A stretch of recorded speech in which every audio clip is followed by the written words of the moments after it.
Aquí tenéis vuestra nueva unidad didáctica. Se trata de los tipos de texto expositivo y argumentativo y empezaremos por la exposición.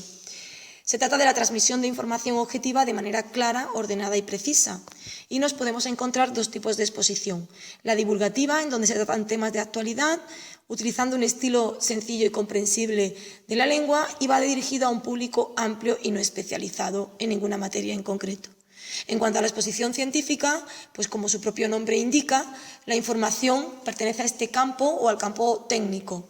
Se utiliza un lenguaje especializado, es decir, abundan los tecnicismos, y va dirigido a un público minoritario con conocimientos previos sobre el tema. La estructura básica de este tipo de textos es lineal.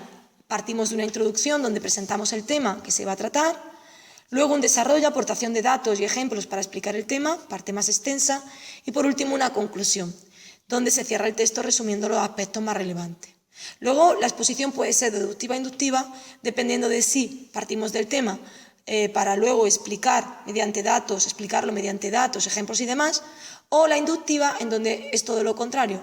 Partimos de lo particular, donde se aportan los datos, ejemplos y demás, hasta llegar a lo general, la idea o tema.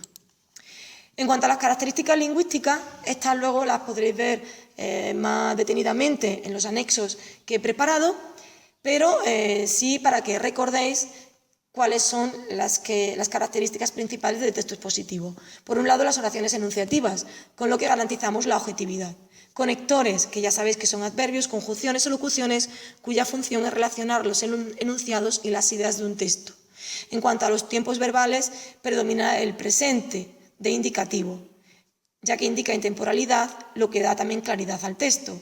En cuanto a la persona, la tercera del singular, unido a la objetividad, de igual modo que las oraciones impersonales o pasivas.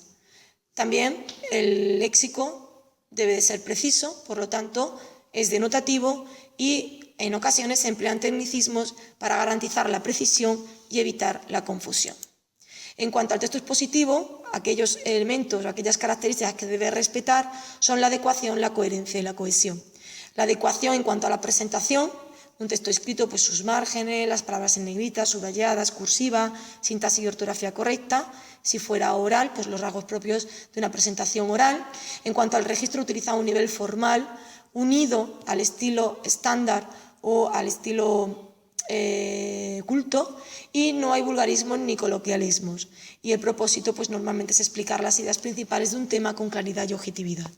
En cuanto a la coherencia, tiene que ver con la información por un lado, proporcionamos datos relevantes sobre ese tema, las ideas se desarrollan con claridad y se relacionan unas con otras, luego está dividido en párrafos y cada párrafo desarrolla una idea, y por último la estructura de la que hemos hablado anteriormente, introducción, desarrollo y conclusión. En cuanto a la cohesión, las sustituciones, utilizar sinónimos y pronombres para evitar la repetición de palabras, y importante también el uso de los conectores para relacionar las oraciones a lo largo y los enunciados a lo largo del texto. Pues hasta aquí el recordatorio de lo que era un texto expositivo y sus características principales. Ahora tenéis que ver el anexo para profundizar un poquito más en los recursos lingüísticos empleados.